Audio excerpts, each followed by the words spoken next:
it's a pretty big deal in their family that 8 of them served in World War II. Yeah. Very cool. Very cool. Oh yeah, there's a good Post-Gazette article obituary on Carl. Mm-hmm. Jerry just let me know that he's having some computer issues, so he might not be able to present at the top of the program, but we can check back with him at the end. Okay. Very good. Very good. And would I be able to prompt a bit for any Vietnam vets for their music passions from the time? Let's do that up top so we don't forget. Yeah. Thank you. That's a good idea. And we are live on Facebook. We Hello, are. Facebook. Hi, Facebook. Hi, YouTube. Good morning. June 2nd.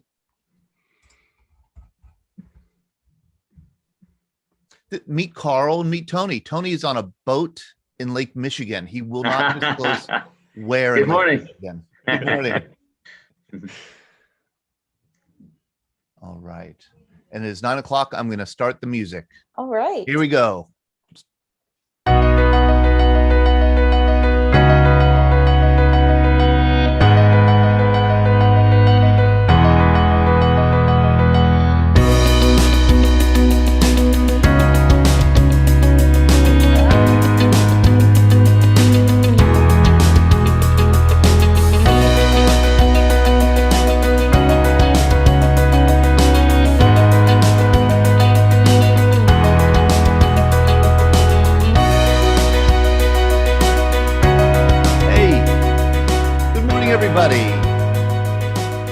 Welcome to our Veterans Breakfast Club morning event on Wednesday here, June 2nd. I'm Todd. I'm the director of the Veterans Breakfast Club. We're doing something a little bit different today. We are going to have Carl Smith and Tony Lauri from Dignity Memorial talk about veterans burial benefits. We thought it would be a good post-Memorial Day subject. We also have Lee Atherton here and Regina Bergman, who are going to talk about a live cast they have coming up next week. And for some reason, they invited me to be on it. We'll see what I can contribute to it. But we have, as usual, Sean Hall. Hello, Sean. How are you? Good morning. I'm great. How are you? Good. And we have Ellie Pastino in Chicago. How are things in Chicago, Ellie? Pretty good. It's a beautiful day outside, so that's pretty nice. All right. We've got Pittsburgh overcast, but, it's been worse. It's been worse, for sure. Yeah, it's fine. Hey, Matt Kelly, you're joining us. Matt, what brings you here? Morning. Mac is a wanted to carve out some time to make it this morning and check it out. See how things are going. Thank you. Mac is on our board of directors, and he is a Marine, but he's actually a nice guy. And and we're happy to have him with us. I want to two things before we get started with Carl and Tony. Sean, you and I were talking about doing a program. Oh, and Ryan All, he's with us. Hey, Ryan, you and I were talking about doing a program, a scuttlebutt episode on music in Vietnam War music. Yes, I have a very good friend of mine from college who is a music aficionado. He's not a veteran, but he has lots of history knowledge and passion for the music industry. And I thought, wouldn't it be interesting to have a conversation on the podcast about the music during the Vietnam era and also the music during the post 9/11 generation? And Ryan and I had a great conversation yesterday about some of that music that's more recent, but we're looking for a Vietnam vet to join that podcast conversation to talk about the music from that era and how it sort of defined them, what they listened to. Probably, it could be anyone from any branch really, but maybe someone who served in Vietnam. So, if you're interested, throw your idea in the chat here, and I'll be sure to respond because we'd love to have you a part of that conversation because I think it'll be really interesting. And we are doing auditions because we're going to be expecting the guests to sing, right? Yes, you have to sing 5 bars of Creedence Clearwater Revival. Perfect key. You're not allowed to use a pitch pipe. So if you are a Vietnam veteran and you have music, to people like Sean and me, who came of age after Vietnam has a distinctive soundtrack. That changes over the years. That's what I find is so fascinating about it, is like the soundtrack in 66, 65 is different from the soundtrack in 69 and 70. And it is, but it is and it's a large soundtrack. And I think I was surprised after, you grow up watching Vietnam War movies, which I'm sure you Vietnam veterans hate, and I wouldn't blame you. But you watch these movies and there's always that music from the era playing. Mm-hmm. And I was kind of surprised when I talked to, veterans like Dennis McCarthy or Jim Roberts or who were there in Vietnam, who said like, yeah, actually they did listen to music in Vietnam. And it was those songs, Don Nemchik. So I'll be curious to hear like what songs were listened to. How did you get them? Were they sent from home? Mm-hmm. The circumstances of the music. I think that would be really, really interesting. Here's another. So if you have Don Nemchik, I'm counting on you. Actually, you seem like a guy who probably knows the music from that era. Well, thank you, Todd. And I do know the music from that era, of course, and I'd be happy to participate. I have some thoughts on it. Many of us still sit on a deck with a cold one and put some Creedence Clearwater on, or some Jimi Hendrix. But more importantly, Marvin Gaye. Marvin Gaye, yeah. For the end, definitely. When he made his album, "What's Going On," yep, he told Smokey Robinson, who lived around the corner, that I am not writing this album. God is writing this album, and it was a very poignant musical part of our era. So I'd be happy to participate. Not taking up too much time this morning. No, absolutely. Would love to have you, Don. It would be Ryan All, my friend Kevin, and myself. And Scuttlebutt's pretty laid back, chill. We do a great hour and a half conversation pre-recorded, and then Ellie does this fantastic post-editing work on it. But I'll reach out to you to get you scheduled. That'd be wonderful. Absolutely. Thank you very much. She'll even make Dawn sound good. Yeah, she makes it sound good. And believe me, tough, but I think she can do it. When she edits me, she edits. I mean, she's brutal. Marvin Gaye's brother Frankie served in Vietnam, and I think it was it were letters that he received from Frankie that inspired him to write What's Going On. That's exactly the kind of thing that we're talking about. Okay, here's another thing that came up that I want to share with you guys. Ben Wright. Ben, I'm glad you're here. Larry Googans will probably know something about this too. Ben Wright sent me something emailed me something, a link to an article on the B-36 airplane, which was at one time, I think it is the largest propeller airplane in Air Force history. And at one time was the largest airplane in history. And it was the kind of delivery mechanism for the atomic bomb in the years immediately after World War II. It would be replaced, I should say, by the B-52. And this is it. This is the Convair B-36 Peacemaker. And it's such a weird looking plane. And this thing is gigantic.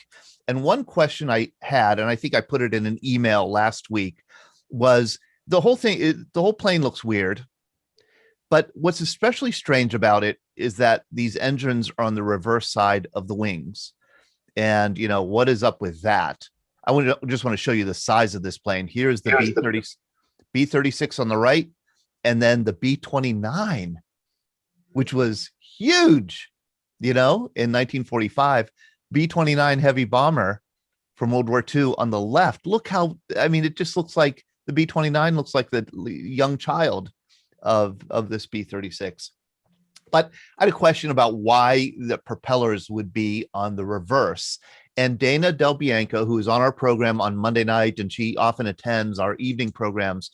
She's a pilot, licensed pilot, and she wrote me an email that we're going to publish tomorrow as a blog because it was so well written and in very, very simple and clear terms. She kind of knows my reading level, explained why they would put these propeller engines on the rear of the wing. And I just wonder if Ben or Larry would know, being Air Force veterans and pilots themselves. Very simple explanation. You'll have to talk. I'm not an aeronautical engineer, so I won't hazard to guess. How about you, Larry? But I have no idea. But it's interesting. No, really. But maybe Ben knows more about it. But I'll pass on this one. I'd like to learn that too. I have some ideas, but it's just a guess. My first question though would be: is it sucking or blowing the air? Is it pulling the air through the wing, or is it pushing the plane? It is pushing the plane. In fact, these are Yeah. called Is it pusher. flying backwards? These are called pusher. It does fly backwards. No, I'm just kidding. There we go. Now we know. No, they're called pusher propellers. The other ones are called the ones on front. The ones that you usually see are called tractor propellers. So the propellers are actually turning the same way. They're actually facing the same way, but one is pushing the plane, the other is pulling the plane. And the tractor propellers, the propellers that are on the front of the wings, are usually preferred because they add stability to the plane. That's all I know about that. I don't know how they add stability. I think it's complicated. I read a little piece on how they add stability and I didn't understand a word of it. So I'll just say they add stability to the plane. So when you put the engines on the back of the wings, you are sacrificing that stability, but what you're gaining is efficiency, because propellers on the front of the wings create a wash, create turbulence. And that turbulence decreases the lift and also increases drag. So it means you have to have more fuel. It takes more fuel to increase the thrust to overcome that drag and to overcome that decreased lift. When you put the engines on the back of the wing, you're getting you're not getting that turbulence over the wing. The turbulence then just goes behind you, behind the plane. So it's much more efficient. And that's what was important about this airplane in the Cold War. This airplane had to go long distance with nuclear weapons on them, patrolling over the Soviet Union, around the Soviet Union, patrolling the world. And so what made the B-36 special was how long it can go without being refueled. And this thing was able to go 10,000 miles without refueling. That is the equivalent of my home here in Pittsburgh to Moscow and back with some fuel left over. So, I mean, this thing was just a monster of endurance, and it was only possible because of the increased efficiency that the engines on the back allowed. There are other planes apparently that have those propellers on the back. This is a weirdo Cessna Skymaster 337. It has one on the front and one on the back. I have no idea how that's supposed to work, but it does. So it's a tractor and pusher hybrid. And then I ran across this crazy looking thing, a Curtiss-Wright XP-55 Ascender. This was developed during World War II to be a fighter plane, and I think it never made it into mass production, but it's a crazy, funky looking plane. And I'll try and read up more on that. So I thought I can just throw a couple words in, and then on the Cessna 337, the military version is called an O2. Oh, okay. And I flew that up in Alaska for 3 years. You flew that in Alaska for 3 years. And the propeller on front, propeller on back. Right. Push me, pull me. Yeah. Yeah. There's other terms that I can't mention now.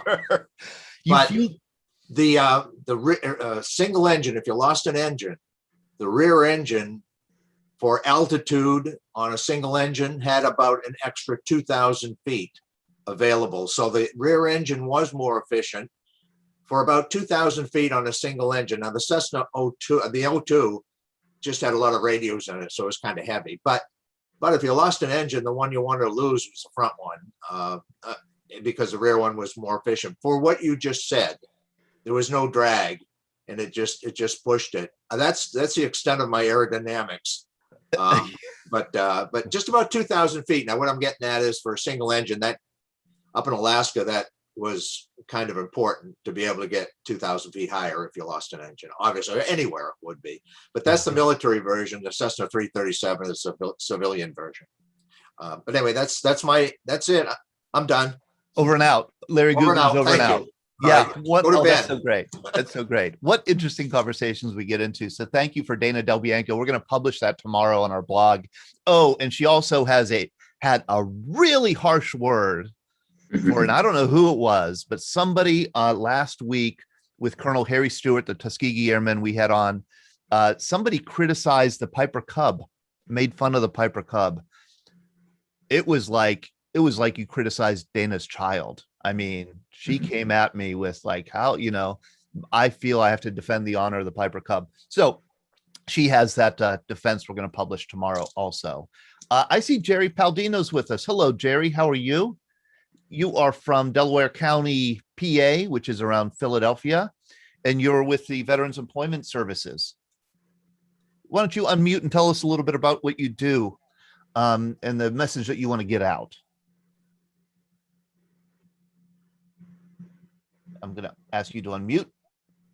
Commented that he can't talk. Oh, Yeah, Jerry is having issues with his mic today, so he'll be joining us at a different time. Sorry, I didn't mention that.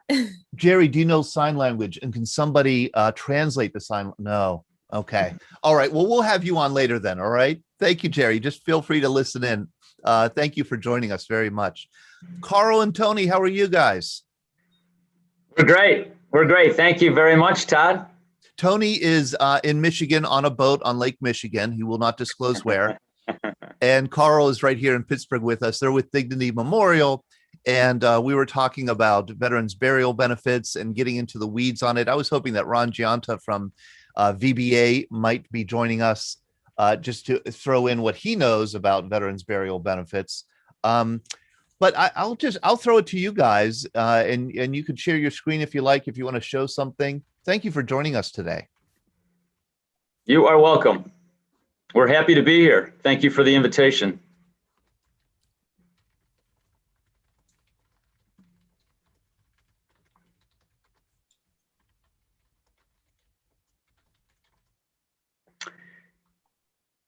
This is a program that our network, the Dignity Memorial Network, provides for veterans in the various communities in which we have locations.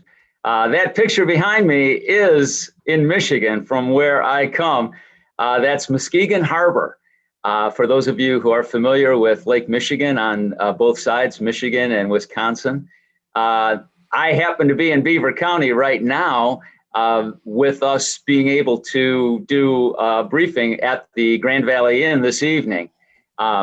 And we'll talk before we are done. That is Carl Smith and I.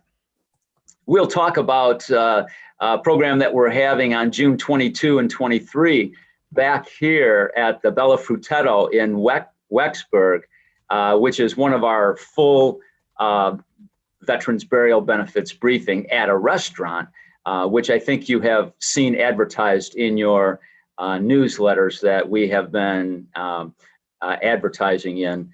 So the Dignity name should not be unusual to you. In Pennsylvania, Carl and I, both being funeral directors, are associated with our Saul Gaybauer location in Beaver, the Sylvania Hills Memorial Park, and then in Pittsburgh, our three locations, H.P. Brandt, the Pinkerton, and the Healy Hahn funeral homes, all being part of the Dignity Memorial Network. So you say, well, what are we doing as funeral directors talking about veterans burial benefits, especially at the National Cemetery of the Alleghenies in Bridgeville? Well, we take it upon ourselves as veterans, not of the U.S. Armed Forces, but veterans of working with veterans and being able to help them to understand how their burial arrangements can coincide with their veterans burial benefits that you've already earned, that you have to ask for, but that you've already earned. And so if you could just ignore the upper portion of this slide, I just wanted to point out the bottom portion, which are partners of our nationwide Dignity Memorial Network, some veteran service organizations, of course, that you recognize. That's the other reason why we as funeral directors are involved with this veterans program, because of our partnership with the VFW, Veterans of Foreign Wars, based out of Kansas City, Missouri, their national office. And then 9 state departments of the American Legion are partners with us across our network. And so the obligation of our partnership is that we be well aware of veteran burial benefits and that we are experts in being able to counsel and guide the families of veterans on how to meld together their funeral cremation arrangements along with their veterans burial benefits, just so that no benefits are overlooked whatsoever. One of the forms, one of the planning instruments, we have three, but one of them is this advanced planning worksheet. It's a one-page, I call it a blueprint of some basic wishes that some veterans who have not had important conversations with their families would do well to have completed and to have it tucked away. It's only one page. It's a two-part form. There's two copies. You can keep the carbon copy in your files, and you can store the initial copy at the funeral home of your choice. So it's just one of three planning instruments that Carl and I have distributed to veterans in no matter what community in which we serve. So Carl Smith, again, a licensed funeral director, and he's based out of our Pittsburgh locations.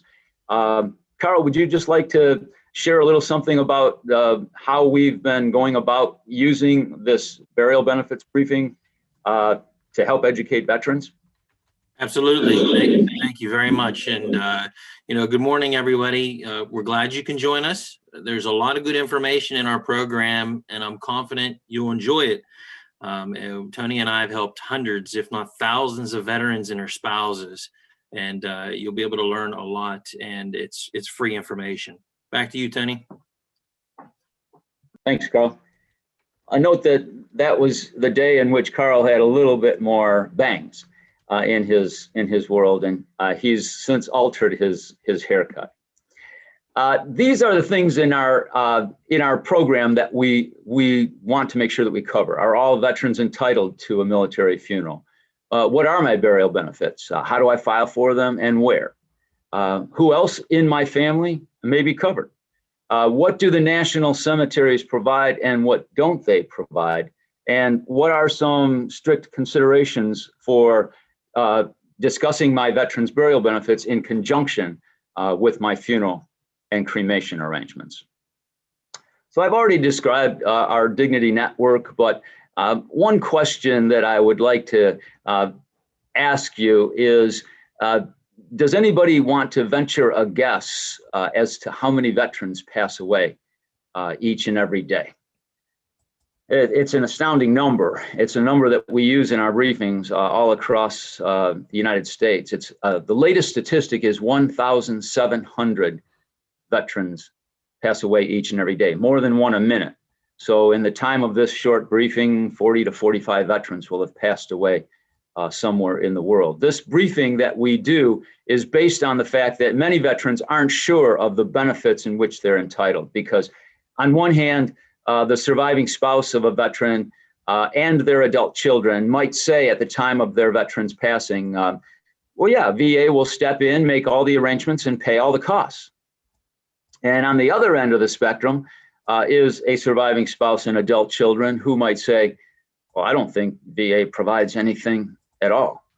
And so in between those two extremes are several understandings and misunderstandings. And so this is just designed to help to fill in some of the gaps, connect the dots, so to speak, of what your burial benefits are. We also want everybody to know that as a national partner of the VFW and in certain state departments for the American. I don't know.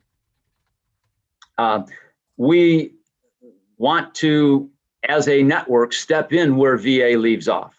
So where VA doesn't provide any financial or emotional support, our Dignity Memorial locations do. We formed this program. It's been 20 years now since we started this program with the Veterans of Foreign Wars. And we've put together several other programs like a traveling Vietnam wall, which at one time we had 3. And just about 5 years ago, we had to retire 2 of the 3. And the wall that was in the most proper and good condition, we have on permanent installation at Fort Benning in Georgia. And we also have put a program together called the Homeless Veterans Burial Program. where the general manager of our Pittsburgh and Rochester, PA locations, Bob Saul, and he would triage with area county medical examiners and the closest VA major hospital to identify veterans who have passed away, who have left few family members and very limited resources. Bob steps in, provides a completely free funeral service and transportation to the closest national cemetery. So whatever family members do survive can be assured that their loved one will be properly laid to rest and will receive the full honors that they deserve. So Carl and I are very proud of that homeless veterans burial program. I'd like to just turn the discussion then to the National Cemetery of the Alleghenies. From where most of you, I understand, reside, it's about a 45 to 50-minute drive. So anything within an hour of most homes we consider to be in our backyards. The National Cemetery of the Alleghenies was opened in 2005, has just under 300 acres, which in the scope of national cemeteries is on the medium size scale. There are certainly some much larger in Michigan, from where I come. We have one, our first one that dates back to pre-World War II days, the Fort Custer National Cemetery, which has over 1,000 acres. But I'd like to just ask the question, and not needing an answer in the chat box or anything, but if there are couples who are represented on today's program whereby both of you are veterans, I'd like to speak to that situation first. I'm sure there's one or two. And in that case, both of you at the National Cemetery of the Alleghenies would receive your own spaces. And your spaces would be placed traditionally side by side. For the rest of you, whereby one of you may not be a veteran of the U.S. Armed Forces, you will then share one space. The spaces are designed with a already pre-installed concrete grave liner to have two compartments, a lower compartment and an upper compartment. So it follows that the first of a couple who passes would go into the lower compartment, and the second of the couple who passes would go into the upper compartment, separated only by a sturdy concrete shelf. Carl and I say that it adds a bit of new meaning to the phrase "together forever," and that it might also remind of those of you who served in the U.S. Armed Forces of the barracks at one time and the sleeping arrangements that you remember. And what else is all of the service fees, opening of the grave, the closing, the removal, the replacement of the shelf, the dressing, the redressing of the grave, and the sodding and resodding for both husband and wife. Another benefit is your monument or marker. We always are careful to say both, because depending on the national cemetery that you choose, you may receive a flush or flat to the ground marker, usually made of granite, or you will receive a solid marble or granite upright monument. Now, at the National Cemetery of the Alleghenies, they are providing marble monuments for the placement of casketed remains and for the inurnment or the placement of human cremated remains in the ground. Now, as an alternative to inurnment in the ground, there is also available at the National Cemetery of the Alleghenies the columbarium niches, above ground compartments that go 7 or 8 high, which certainly maximize usage of dedicated space for that purpose, and gives veterans yet another alternative to disposition of human cremated remains, which certainly is gaining in popularity. So let me go back to the marker monument for just a moment, because even if you don't choose to use the National Cemetery, one of your benefits, if you will, that persists is that your marker, a flush granite or bronze marker, may be shipped to the private cemetery of your choice. So let's face it, not all veterans, families or veterans are going to choose to use their local national cemetery, but your marker may be shipped to a private cemetery. So that's, again, one of the more substantial benefits. And just know that whether you use the National Cemetery or not, that your family may take advantage of that. The only difference is that at the private cemetery, your family, your estate will be responsible for the cost of the installation of that marker, whereas that would have been paid for at the National Cemetery, along with providing the marker. So what I want to mention about the marker or monument is that from Carl and myself working with so many veterans, we have learned that, like we heard in the conversation prior to us beginning today on the Breakfast Club, every veteran has a military story. And many times that story is not communicated to too many others. Maybe a few at the post, maybe some close friends that you huddle with at the VBC, maybe some select family members. But by and large, most veterans want that military story to be told for all of time, to be permanently etched in either granite or marble. And knowing how long both of those substances last, your story will be there for many years to come. And so we recommend that veterans give some thought as to how they would like their military story to be told for all of time on their marker or monument. And this is just an example of one of the VA forms, which is the application for the government issue marker, is Form 40, VA Form 40-1330. It's easy to fill out application, has some very clearly defined boxes that are outlined in a heavy black border that are the actual optional inscriptions that a veteran may choose. Such things as not only branch of service, but your rank, the conflict in which you served, any special awards, ribbons, honors, medals that you received. VA offers over 40 emblems from which to choose. They even allow now a 5-word memory phrase. So we recommend that in meetings like this and in conversations that may be kindled as a result of hearing some of this information, that you fill out the VA Form 40-1330. Do it in pencil. Give yourself the leeway of making changes in the years to come. But put that completed form with other important paperwork. So when that day, that hour comes, and we know, of course, as well as all of you, you've all been impacted by deaths. You know it's a day of chaos. You know that it's a very difficult time when a death occurs, and that there is over 80 decisions that need to be made under a very trying and stressful time.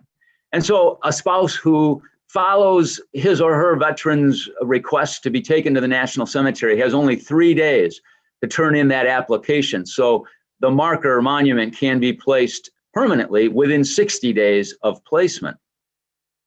And so in that rush and in that weight of all of the other details that must be tended to, a spouse may forget some of those elements of the military story that you want told. But if your form is completed, it does make making sure your military story being told the way you want it to be told is secured for you. So I don't know how many of you have been to the National Cemetery, the Alleghenies. I would guess because of its proximity, most of you. And if you have not, you know, with the instant summer we've just been enjoying, take a Sunday drive, go see what a place of honor and dignity the National Cemetery of the Alleghenies is. And the pledge and promise of the U.S. government is that it will remain a place of honor and dignity for many years, many generations to come. So family members that perhaps you will never have an opportunity to meet will have a place to go to pay their respects, and certainly to become acquainted with you, maybe for the very first time. So what is the ticket to these benefits and more? We haven't talked about the honor ceremony, where the federal mandate is that 2 uniformed individuals, one of which must be from your branch of service, would be present to fold and to present the flag to your next of kin and to play taps. That function, making sure that your flag is secured, your government issue flag, making sure that your presidential memorial certificate, which is one of the more obscure veterans burial benefits, a beautiful parchment engraved honor statement from the White House, personalized. And the unique thing about that presidential memorial certificate is that while a lot of families want multiple flags for like 3 children who survive, that's not possible, but you can get as many presidential memorial certificates as you want, so that everyone in your family has their own keepsake, this suitable for framing honor statement from the White House with the gold leaf seal of the Office of the White House. So that form and all of these benefits that I'm talking about must be requested. VA does not follow up with, after the death of a veteran, to correspond with the next of kin, whether that's a spouse or adult children. They do not. They depend on you requesting each and every one of your veterans' burial benefits. Now, I will say that I would hope that even funeral homes outside of the Dignity Network are prepared to go through the array of benefits for a veteran when they're called to serve a veteran's family. We take it a bit more seriously, perhaps, because of our partnership with the VFW and certain state departments of the American Legion.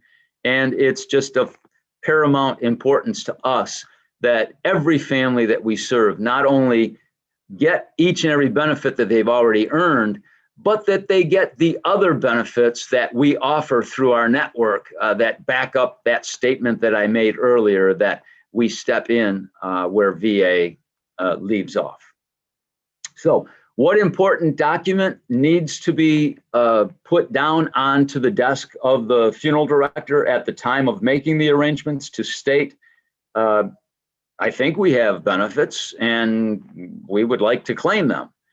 It's the DD2 Form 214.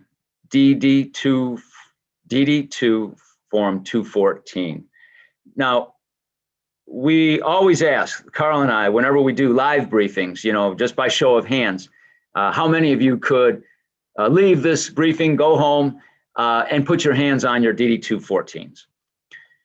And we get a few hands up, and then we ask the more relevant question. And there's a few chuckles in the room because we ask, now, how many of the spouses who are here could put their hands on their veterans DD214? And that's a very important question because they might be in a position of needing to be the one to deliver that to the funeral home. So of course, the standard Form 180 is the other form that would be filed if, in fact, you went after this briefing to put your hands on your form and it wasn't there. We say, if you don't listen to another word we say during this time, put an underline under the importance of having that document in a well-known, close, and accessible place. And some, of course, have chosen to file it at the county courthouse. And that's well and good, very secure. However, they close at 4:30 and not open on weekends. And so accessible at all times is the key there. We recommend that the standard Form 180 be filed for a couple of reasons. To request a replacement copy because yours might be torn, tattered, faded, so darkened and discolored that it might be difficult to pull data off of it. Or if you would like to see if there are additional honors and medals that you are now entitled to. Congress, in fact, has declared additional honors for certain eras of service. And in fact, those who have served in the Vietnam conflict, war, are in many cases entitled to additional honors that have been declared by Congress.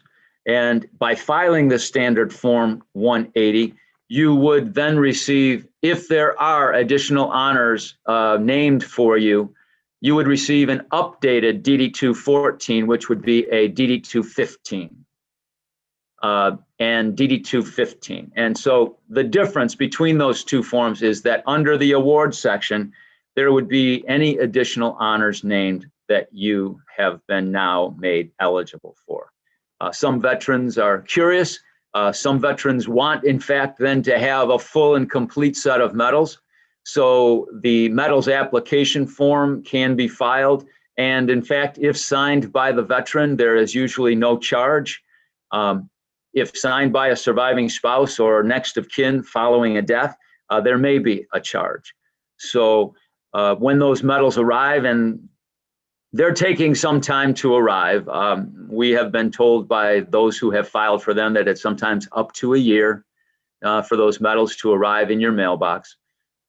They've put them into a shadow box and have placed the shadow box on a prominent wall of the house now, so that they can see, and all who gather under their roof may see some of these tangible signs of your role in our nation's history. And one day that shadow box might be right beside a wood flag case that bears the government issue flag that was presented to your family. And perhaps on the other side of the flag case may be a framed presidential memorial certificate. And then maybe above it all might be your framed new updated DD-215. So these are things that the veteran may consider now, may take note about identifying that these are some matters that you can actually take care of now to make tomorrow a little easier.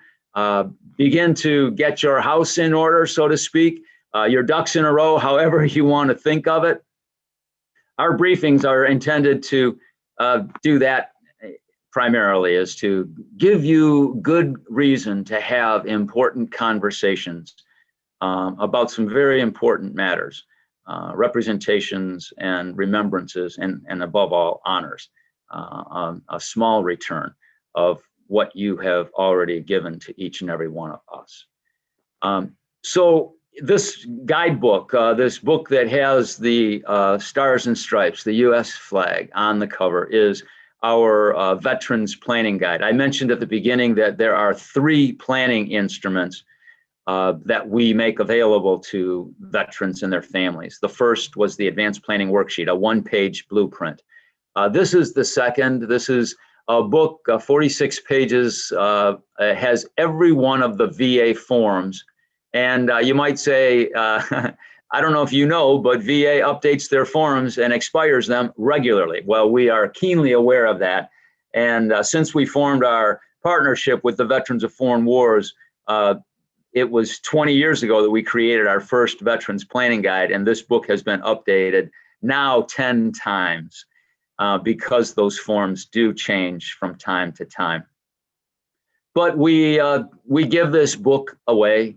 It's meant to be one per household, so that if it serves as the centerpiece of some important discussions for your family, to talk about some of your specific wishes, maybe even how to plan funeral and cremation arrangements in conjunction with securing your veterans' burial benefits, then this guide can be, I think, put to great use in, if nothing else, having conversations that heretofore have been obscure, right? Who wants to talk about final arrangements? Carl and I, both being funeral directors, know that while the number of families who have planned their funeral or cremation in advance is climbing, still, it's only 1/3. it's only 1/3 of the families who experience a death that have a very detailed folder in the file cabinet of the funeral home that usually includes a copy of the DD-214 for speed's sake, that have gone the length of making their arrangements in advance. So 2/3 have not. And so if we can talk to the 2/3 who have not, put into your hands these planning instruments, give you some good reason to have these conversations, then we feel as though we are paying honor to the VFW and the American Legion for our promises to their members, but on a broader scale to all veterans. So you may request this guide from our network. All of our locations, our Rochester locations, our Pittsburgh locations have these available. Carl Smith is kind of our point person. He is uniquely both a funeral director and a licensed advanced planning advisor. I should point out that in the state of Pennsylvania, where we have 17 dignity providers, Carl is the only advisor that is also a funeral director. We have other advisors, but working out of our cemetery, they aren't required to have the licensure for the prearranged funeral procedure and funding instruments that are available today. So Carl is kind of the point person. If you are interested in having Planning Instrument 1, the Advanced Planning Worksheet, and the Veterans Planning Guide, just reach out to him. I think Carl and I were chatting yesterday that Carl would leave his name and phone number in the chat box today, and maybe it can be made available through the Veterans Breakfast Club network. I might also add, we're in the spring newsletter. Carl's information is in that portion of that newsletter, in which we have one of our ads as well. This is one of the forms that I haven't mentioned, the form 40-10007. At any national cemetery, you cannot reserve a space.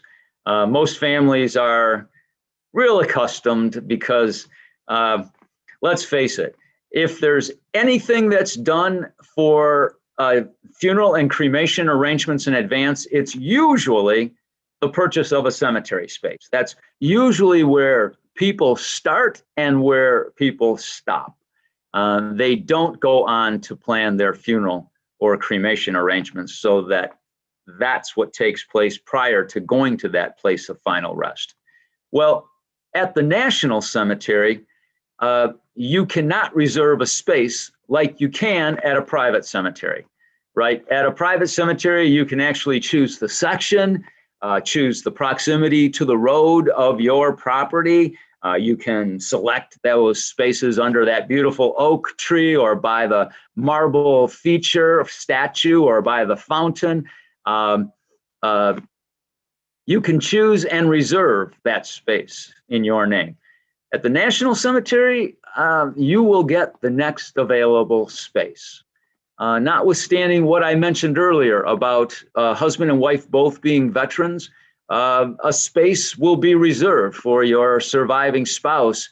He or she is a veteran. But other than that, you will receive the next available space of the section of the National Cemetery that is currently being filled. So this form is an important form.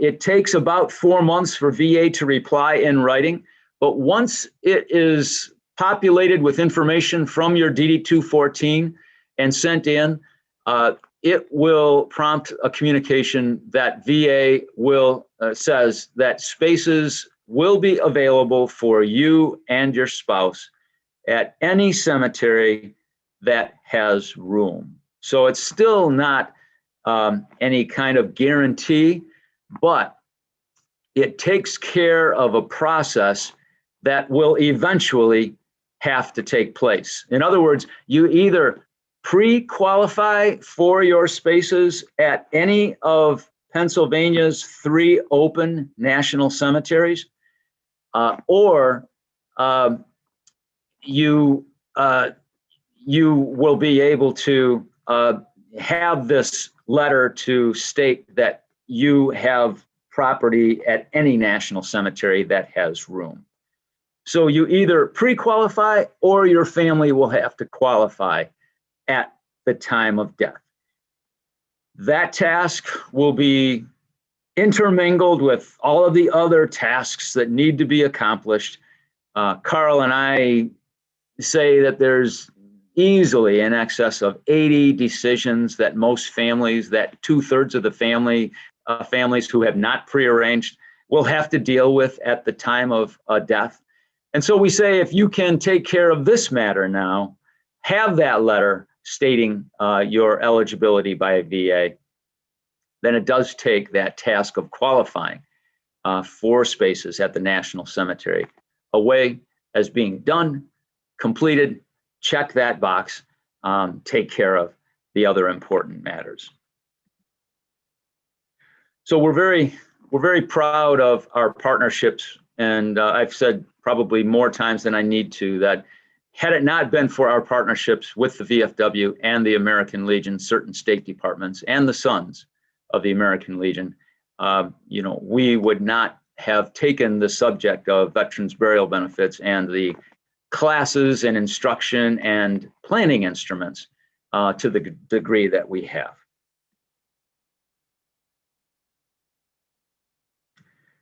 Seeing that we've got about 10 minutes before the hour, I would like to leave time for any thoughts or ideas that any of you have. I would like to share just a couple more things. The oath to support and defend the U.S. Constitution. We like including this in our briefings because we remind veterans that this is probably an event that you remember the date, the time, and the place where you took the oath to support and defend the U.S. Constitution. But what we remind you of also is that the oath doesn't expire, and that in fact you still carry the oath. And those who have attended our briefings, whether they be live or on presentations like this, our live guests have told us, this oath kind of takes on a new meaning after some of the thoughts that you've shared with us about getting our house in order, our ducks in a row, that now we can support and defend our own families against the experience of all of us experiencing a death without any preparation at all. Maybe now, since you've encouraged us to have some important conversations, that I can take this slightly different meaning to this oath, and especially since we still carry it, and to make sure that we take some concrete steps to kindle some conversations in our household that will make an eventual day less chaotic and a little simpler, a little easier, and a little better.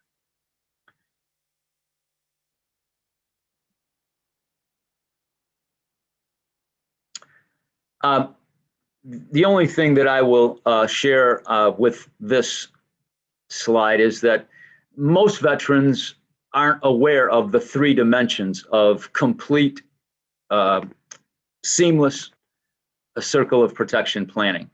It includes 3 elements. Most veterans and their families have done maybe one of these 3 steps. Very few have done all 3. The first is actually writing down on paper in black and white all of your wishes for the funeral or cremation arrangement that precedes going to the National Cemetery. So families reflect on, what kind of life celebration do I want? And what will that entail? And what are all the details and decisions of making sure that we have a time for the family to gather, a proper place for the life celebration to take place, adequate transportation from that place to a private cemetery or the National Cemetery?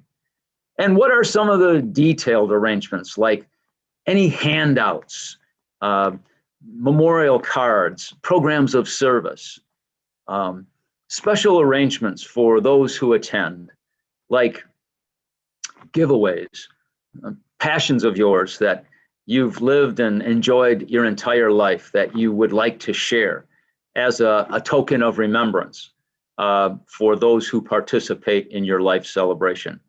All of those things can be recorded on paper in black and white, and we say that that's the first step of planning.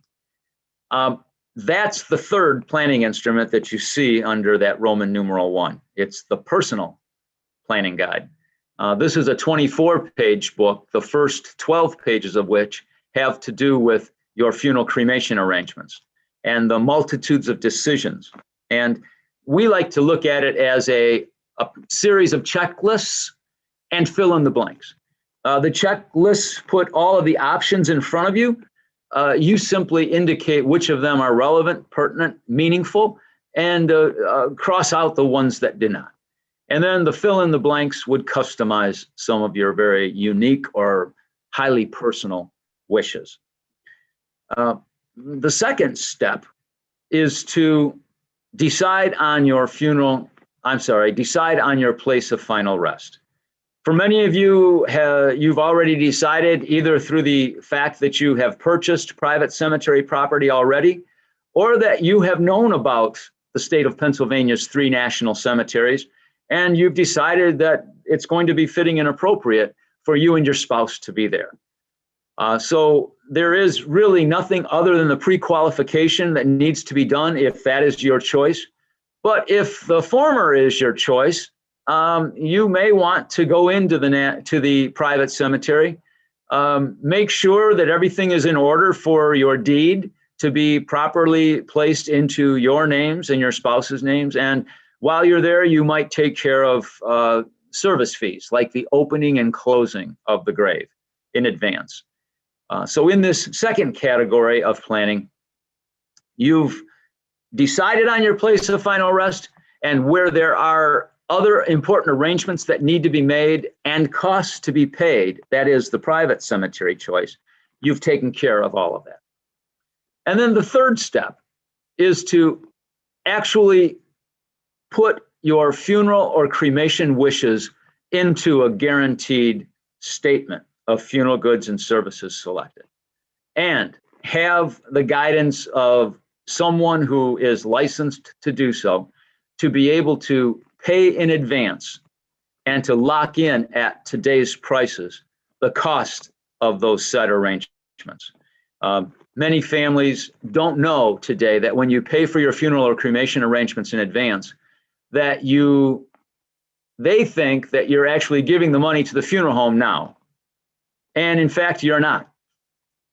The funeral home, that is the licensed advanced planning advisor, facilitates you creating a specially formatted third-party account that you maintain control over, whereby the funds for your specified arrangements will be deposited. And the funeral home actually can't get their hands into the account until the death certificate is filed with the local county clerk's office. Then and only then, the proceeds from that account flow seamlessly into the funeral home to take care of 100% of all the agreed upon items of service and merchandise. Further, many veterans who we work with think that you have to put the cost of all of your funeral or cremation wishes into that specially formatted third-party account. And you do not.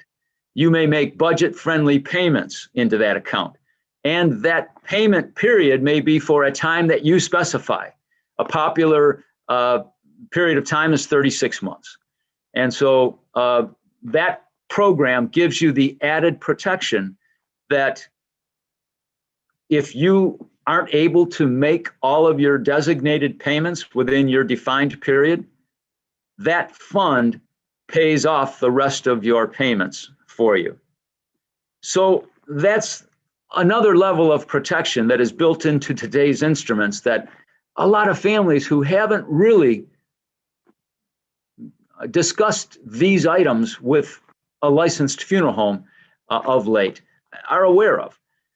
So in actuality, true circle of protection, seamless planning is not any one of these three actions alone. It's all three of these actions put together. You've written down all of your wishes on paper. You have taken care of all your cemetery arrangements and paid any associated costs. And you have already paid for your funeral or cremation arrangements at a funeral home and have in turn a guaranteed statement of funeral goods and services selected. All three things put together. So we, as a matter of helping a family to know, well, what steps are next for me? We just ask, well, how many of these three steps have you taken care of? And like I said at the beginning of this discussion, most families have taken care of Roman numeral 2, because most families take care of cemetery needs first. And those of you who knew about the National Cemetery and how close it is to the Pittsburgh, Rochester area have already decided that the National Cemetery of the Alleghenies is going to be your choice. Have not done the other two items. And so we recommend that those sorts of things take place. So for the sake of time, I'm going to end it here. I'm going to just indicate that that personal planning guide is the third of 3 planning instruments that we make available. And we give 2 of those to each household, usually one for a husband and a wife, for example. We give 2 because a husband may want cremation and a wife wants earth burial, right? You both come from different families and your Pennsylvania death certificates will clearly be different. So we give 2 of those to a family, 1 veterans planning guide and 2 advanced planning worksheets. That is in essence what makes up the tools that we make available through the Dignity Providers of Pennsylvania and specifically through Carl. So what I'd like to do is to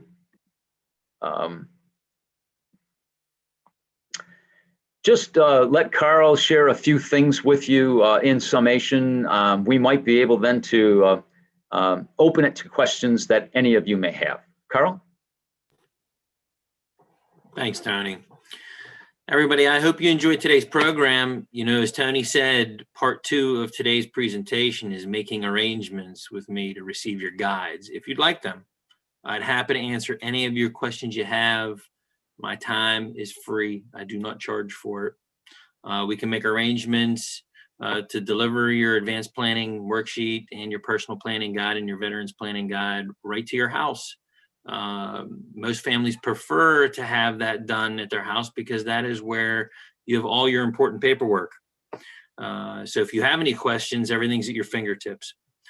We can also do what we're doing today, like we did during most of the pandemic, was meet people virtually. And we have WebEx opportunities where we pay for a program that we fund and we pay for it. It's free to you. You're able to come on, you're able to see my computer screen, and we're able to answer all of your questions right online.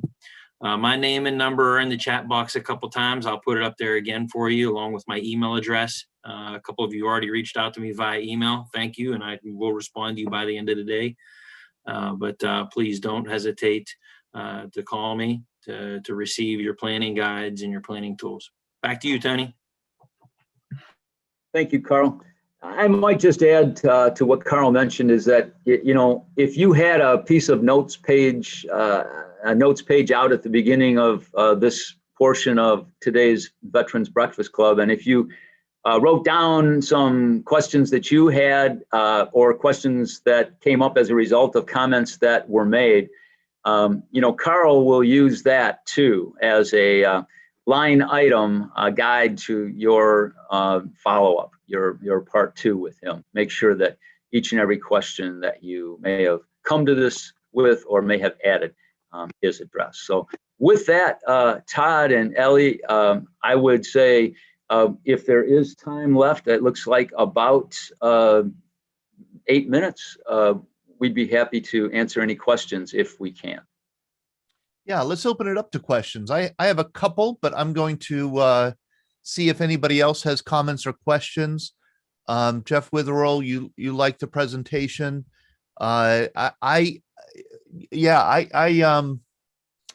Does anybody have comments or questions?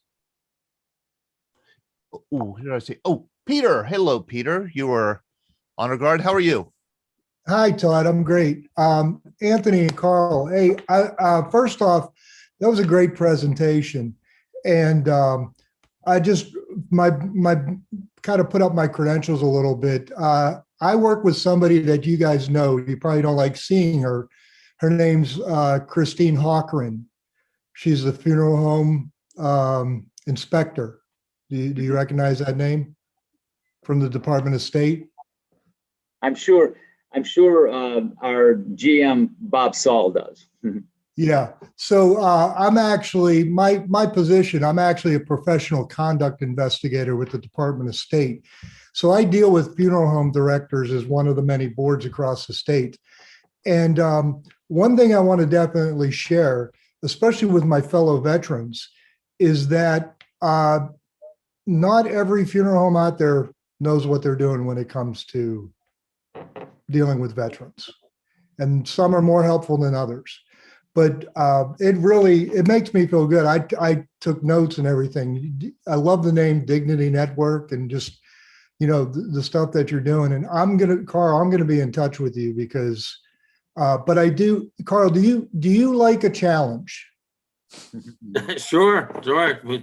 Okay, I have a challenge for you. We are a dual veteran household. However, my wife was in the British Army. So that might be a challenge. I don't know if you can get a couple of what they call squatties, because what the British soldiers are called. Peter, Couple why would you squatties to do pull that the to Union Carl? Jack. Why would you do that to Carl? I'm just asking. I'm just laying down the gauntlet a little bit. No, definitely, I'll be in touch, Carl. But not that you need any boosting or anything, but everything that Anthony said and Carl said, I just want to pass on to my fellow veterans. Spot on. Yes. My job is to go in. In fact, today I'm about to leave here to go to a funeral home who had complaints made against them, and I've dealt with them before. Some people are doing what they're supposed to and some people are not. And it's my job to kind of give them a little gib slap upside the head and get them back on the right course. But everything they said is spot on. And, I can tell, you definitely care about what you're doing. This is one of those jobs where it's a vocation, not a job to you. I just wanted to kind of I kind of wanted to get my 2 cents in there. Thank you, Todd. I appreciate it. And thank you, Carl and Anthony. Thank you. I don't know what a gib slap is. I want to learn about that. But first, let's go to Eric Gillard. Hello, Eric. How are you? Good morning. I live in the New York City area. How do I use your information to best choose a funeral home to go to? I'm a Mason. How do I find out whether I'm going to a reputable funeral home or just one that's open to do business and get money? Yes, Eric, we are all throughout the state of New York. I would suggest that you go to dignitymemorial.com and click on the locator tab and indicate either a zip code or a specific city in New York that you are most interested in. And all of the I think you can also set the mileage within 10, 15, 20 miles of the city. All of the Dignity providers in that area will come up. Now, I will speak only for our Dignity network. I would have confidence. I deal with all of our locations all over the country, used to work with our New York City team. I would just say that, Dignity providers have some benefits that I didn't have time to discuss. And I didn't want to take the valuable time on today's program to discuss our Dignity differences. What we do that other funeral homes don't do. So I'm partial. I guess I would say, Eric, go to that locator, see if there's a provider close by. Carl or I can make contacts for you at any location in New York State and direct you to the people who are Carl's cohorts, who are licensed advanced planning advisors. We have them in every state in which we have funeral homes or cemeteries. I hope that helps. Yes, it does. Thank you very much. And I put a link to that locator in the chat, Eric. I put a link to the dignitymemorial.com locator. So you should be able to just type your address in and find a funeral home nearby. Do we have any other questions or comments here? I've just got to say, I get contacted a lot by families of veterans who have recently passed, and they're scrambling. They're scrambling for an honor guard. That's usually what happens. They scramble for an honor guard, but they're also often scrambling for other, information about burial benefits. This is definitely something to take care of ahead of time. Look into it and take care of it ahead of time. Absolutely. Figure out what you want. Well, Todd, if I might, you're absolutely right. I hope that is the message that came through. That's the message. But Todd, I would just like to underscore that while Carl and I specialize in the getting your house in order aspect of this subject, our funeral directors are as knowledgeable about honor guard arrangements. And that's what they are, as sensitive to making sure that absolutely no benefits are overlooked. So it's kind of a double safety net. Yep. Sure, if you have the wherewithal to face this subject before it's needed and to have the inner comfort of knowing that your program's all set up. But if you don't, our funeral directors, they'll take good care of you as well. Right. Make sure your funeral director and your funeral home knows about an honor guard, has a plan for an honor guard, because they're less common now. Honor guards are. There are fewer of them practicing. Lenore Bukta here plays trumpet, and she and I were going back and forth in the chat here about she'd like to volunteer to play taps, perhaps, for an honor guard. I know there are fewer and fewer buglers who could actually play taps. So yeah, that is something that you want to sort out ahead of time, well ahead of time. Carl, please get to know Lenore. Yeah, I'll put you out, Carl. I will email you and I'll CC Lenore. Okay, because she and her son play trumpet. And they can play taps. Yeah, so wow. It's a twofer for sure. Hey Todd, yes, can I share a funny story? Sure, real quick. So this would be a good warning for the funeral directors that are listening too. Make sure you listen to how they play taps. Okay. I was in the honor guard at West Point, and I had to do a funeral for a fire chief down in New Jersey. And his nephew was like, "Oh, I played a bugle and I want to play for my uncle." And I was like, "Mm-mm." And the bugler was like, "Mm-mm." And the funeral director was like, "Please let him do it." So I let him do it. So you know how taps goes. Everybody knows how taps goes. Dun, dun, dun, right? So I'm up there, comes the taps. This dude gets on the bugle and he starts going, dun, dun, dun, dun, dun, dun, dun, dun, dun, dun. I'm thinking, what the hell? Am I at the racetrack in Saratoga or something?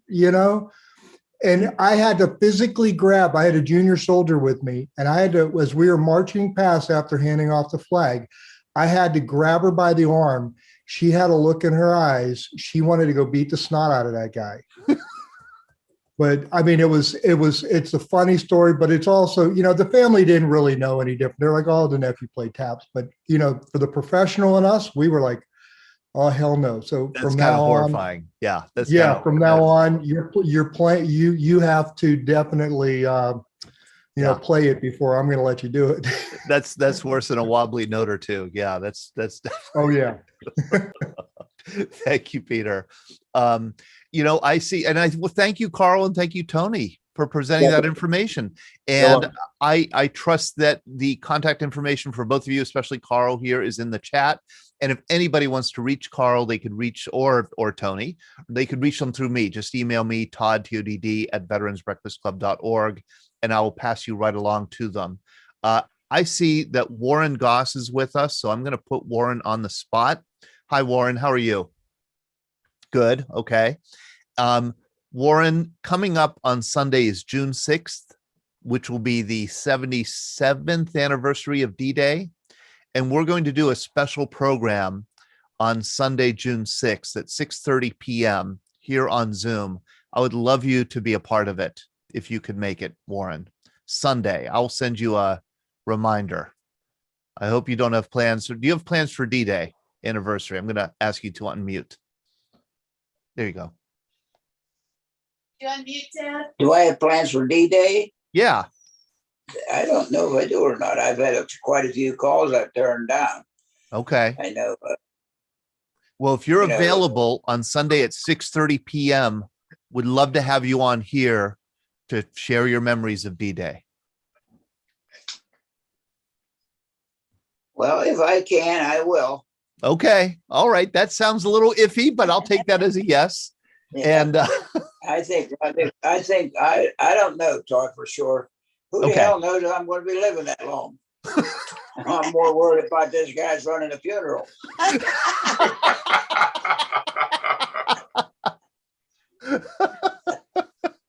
so, Warren, I trust that you have all your plans made. If I'm here, yeah, I think I'll do that.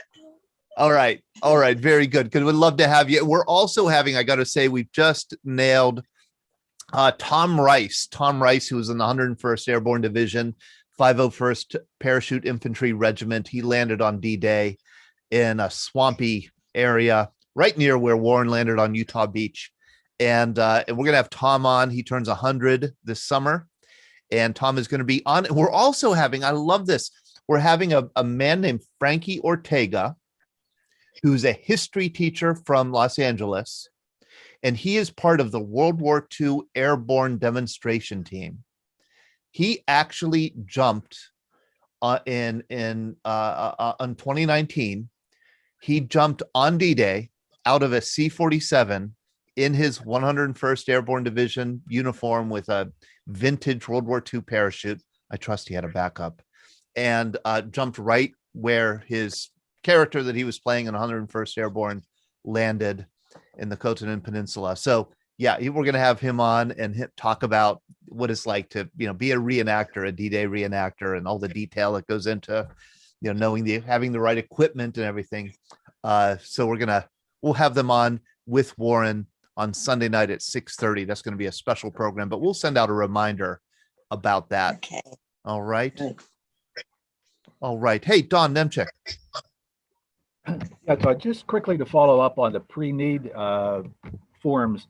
I did it about 2 years ago. I had a radio show that I did a special on this pre-need, and I've done it myself, of course. And I've had several veterans come back to me, and they completed the process, and they go to their funeral directors to get some other things squared away. And many of the funeral directors said that was such the right thing to do, not only from the logistics of it at the time of death, but from a monetary standpoint. They put the savings of that well into the thousands, considering the gravestone, opening the grave, all the other things that go with that. So not only is it the right thing to do for the family, it's a monetary benefit as well.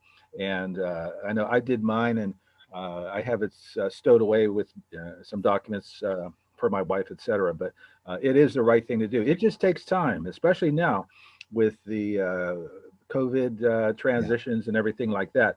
I just urge everybody, if you're thinking about it, just do it. You don't have to be interred into a national cemetery if you don't want to. However, it includes cremation as well. If you don't want to be involved in the national cemetery, at least you have it in case your family opts to do that later on. So it is important to do the pre-planning, and certainly appreciate the presentation this morning. Yeah, and Don, you're absolutely right. I mean, the veterans burial benefit might be dollar for dollar, the best benefit that a veteran has in terms of the money that it can save. And I'm trying to think of a better way to put it, but the bar is low in terms of qualifying for a veteran's burial benefit. If you were active duty as a veteran, you qualify. There is one kind of carve out. I think if you were in reserves and you did not serve on active duty other than 2 weeks a year, 2 weeks, every year and 1 week in a month, you don't qualify. But if you served pretty much at all on active duty, you do qualify. And it is such a money saver. Oh my God. Jeff Witherall. Yes. Excuse me. It's great presentation, Anthony and Carl. Really appreciate this info. I'm living in Virginia. I'm planning on being buried in the National Cemetery at Quantico because Arlington, I think, has restrictions on casket burials. Now, I think it's only cremation urns, for just people that retired, just regular retirees. But I don't know where I'm going to be eventually because my daughter's in the service, my son-in-law's in the service, so I'll probably settle where they are. And I wondered about that application for the National Cemetery. If they settle in Tennessee, can I move the application into Tennessee to a national cemetery there? Yes. Yes. In fact, the letter that you get in reply to that form 410007 is that based on your DD 214, you are eligible for spaces in any national cemetery. And these are the key words: that has room. Yeah. So again, it's not a guarantee, but yes, any cemetery of your choice. Okay, thank you. Appreciate that. You bet. Okay, thank you so much, Tony, and thank you, Carl. This was great. And I will pass along any messages I get from people who want to be in contact with you. I hope you have a good rest of this. I see that it's almost the sun is setting where you are on Lake Michigan there, Tony. But thank you. Todd, if I could just ask, I had a chance to peruse the chat box, and there's a lot of questions there. I don't know if you're going to be able to compile those for Carl to be able to get back with these folks. So many good questions that we would like to respond to. Yep. I will send that chat over to you, Carl, and then you could send off the responses. That's great. I want to introduce Regina Bergman. Hi, Regina, and Lee Atherton and Barbara Ellison. They are hosting a live cast, which is what we're doing now. Regina, would you call this a live cast? Is that what we should call this? That's a good question, Todd. I think it fits. Yeah. I think it fits for sure. Because it's not a podcast, which is kind of pre-recorded. And it's, I don't know, video cast maybe. Yeah, I like live cast. That works. It I like live describes cast. what we're doing. Yeah. Yes. And you did not trademark that term. So I'll be not at all. And you're having a for goodness grief live cast beginning all next week, 2 hours a day, about grief, which is connected to what we've been talking about today. Can you tell me briefly, Regina, how your interest in this subject of grief, because it's something that I'm very interested in. How did you get interested in it? Well, I wasn't prepared for that question. Yeah, I know. We get real fast here. First of all, let me just say that this was awesome to be a part of this conversation that just took place and all of this information. Thank you so much, Tony and Carl, for everything that you just presented, and it fits so beautifully with what we're doing. So my journey with grief, in the most real way for me, came with the death of my spouse of 44 years in 2014. Now, see, you did that to me. Shame on you. After that, and I also met my current husband, Rendell Bergman, who's sitting here in this room as well. Some of you on know my Rendell. screen, he's right next to you. Oh, Hi, Ren. awesome. I love that. I should have done that on my screen. But we met through our grief journey in a widowers group, a support group. And then the rest, as they say, is history. So before I met Rendell, I had a calling. I received a very spiritual prompting that I was to write a book on grief. And the Lord not only told me to write the book, but he gave me the title and the subtitle and said, now go do it. So that kind of started my journey down this part of the path. A very spiritual calling, yes, and very sacred to me. And I don't share that with everybody. So that I recently met a few months ago. I met Lee Atherton, who's here with us, and Lee is a reverend, and she's a grief coach and end of life coach. And when I met her, I was just so attracted to the work that she was doing and who she is. And I just knew that I wanted to do something with her at some point. And so as I'd gotten closer to the actual publishing of my book, and knowing that the grief, forgive this term, the grief industry is not where I work. It is my philanthropic work, not my paid work. Right. And so I knew that beyond my book, there wasn't a lot I could do on my own in this part of the world to make a difference.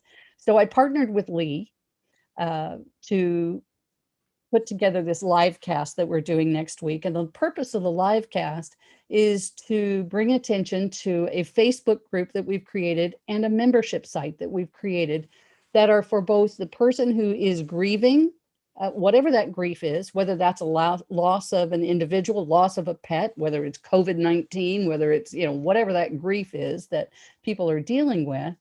And so it's a free Facebook group for support. And then we have a membership site that we've created. And I'll let Lee talk about that here in just a second. But we have 3 tiers of membership through that. The first level is absolutely free. And we want to support folks who are either grieving or helping someone through the grief process. The title to my book kind of explains that a little bit more. It's called How to Mourn with Those Who Mourn, a guide to understanding and preparing for grief. Because we all experience grief. And the more we can be prepared for our own grief or prepared to help someone else through grief, the better world we'll have, right? The more people who will receive benefit. So I have a few folks here with me this morning. I've got Lee, who's my partner in that project, but right behind that, and we've invited Todd to speak at this next one as well, right behind that is a grief summit that we're doing, which will also be preceded by a live cast. And then we have 2 weeks of content that is being delivered by various people in the grief world, if you will, people who have experienced grief, people who work with people who are grieving like Lee does, all ends of the spectrum in both of these events in terms of who our speakers are. Some amazing people that are going to be talking about grief and helping people on that journey. Also with me is Barbara Ellison, who's here on my screen. I don't know if you're seeing Barb or not. Barb and I are partnered to present that second summit, and it is called Transitioning from Grief into Joy, because we know that joy is possible beyond grief, but it's hard to figure that out when you're in the beginning stages of it. And some people never figure it out, and they are constantly in that grief state. And so we want to help as many people move forward as possible. So Barb Ellison is here. And then, of course, I mentioned Rendell. Rendell's involved in both. Rendell is a Marine Vietnam vet, as well as an amazing poet. And he has written a good deal of poetry on grief. And so we'll be having readings of Rendell's poetry in both of those events as well.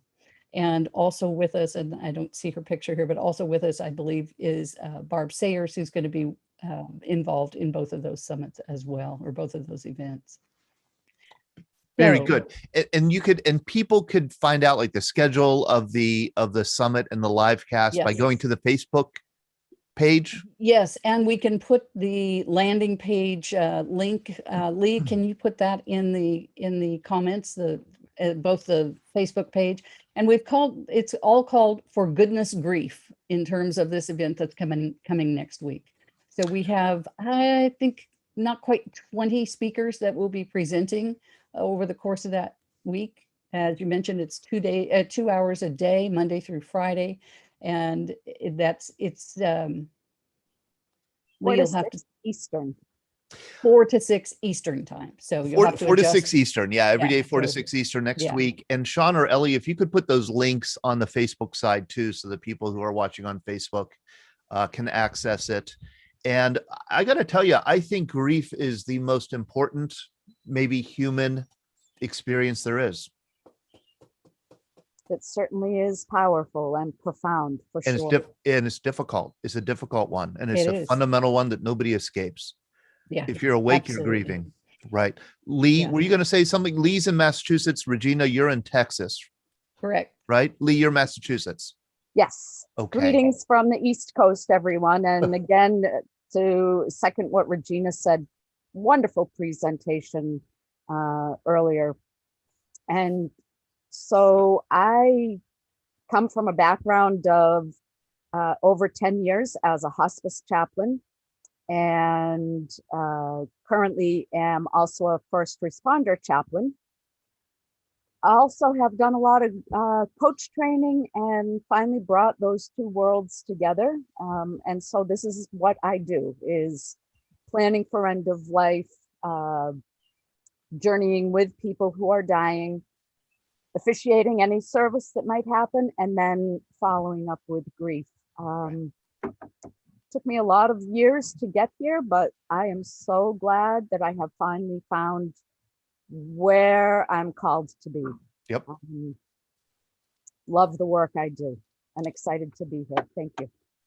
And it's interesting. I one of the reasons I asked you to come here this morning was because through my work with veterans over the past 13 years, I hear a lot of grief, and I don't think I really understood what grief was, because, I have not experienced the kind of sudden death where it takes a sibling or a child or a best friend or something like that away from you. But many of our veterans have, and many of our veterans, the older veterans especially, have lost family members, many family members. And I think it was one of the things I've learned from veterans is the wisdom that one gains through grief, through working through your grief. That's the only way to, I think, attain the wisdom stage, which is why I love spending so much time with veterans, because I just hear that wisdom in their voices with every word they speak. And That it's is so inspiring. Yes, so very true. I think of my personal journey with grief. I had a brother who died suddenly and of a drug overdose, and the rest of the family, I'm the black sheep of the family, the rest of the family saying that they never wanted anything to do with me or my kids again. I'm okay with that now, but the grief that was not just for my brother's death, but the death of the family and the death of what I thought was there. That's it.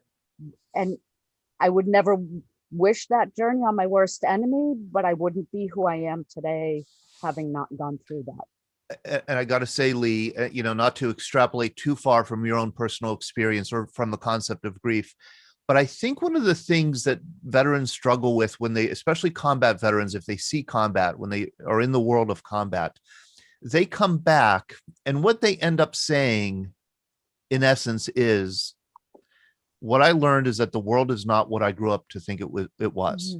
The world is not what I thought it was. And that's a grief. That's a loss. That's losing that fundamental framework, even a moral framework that you were raised with. Veterans often feel they're left with then nothing, and they have to reconstruct a new sense of self and the world.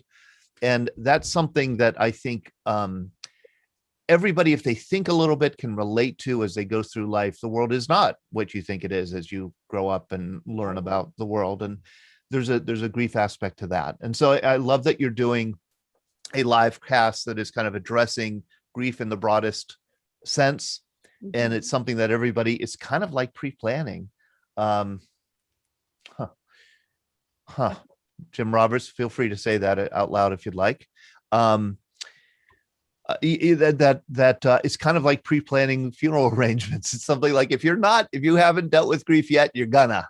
And you should be a little bit aware of that. It's coming up. Don't be so much afraid or intimidated by it, but be prepared for it. Jim Roberts, would you care to share that at all?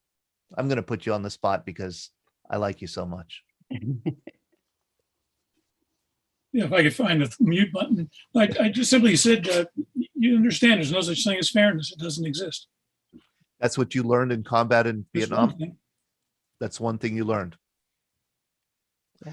You learned nothing is fair in the world. Life isn't fair. It's not part of the promise. No, And we learn from everything that we go through, each challenge, but sometimes we need help getting through them. Life isn't fair. Gosh, that is such a it's such a simple thing. Life isn't fair, but it's so profound. And you could say it and say it and say it, but when you live it, it's very different to live it's it. very different to live it. Oh man, thank you, Jim, for that closing thought. And thank you, Regina and Lee and Barbara and Barb, Larry and Ben, Warren Goss. Thank you, Tony. Carl had to leave. Thank you, Eric Gillard. It's good to see all you guys again. And I hope to see you. I hope to see you on Sunday at 6:30, June 6th, for our 77th anniversary of D-Day program. We'll also be back on Monday night and then next Wednesday. I'll be in touch before that. Take care, everyone.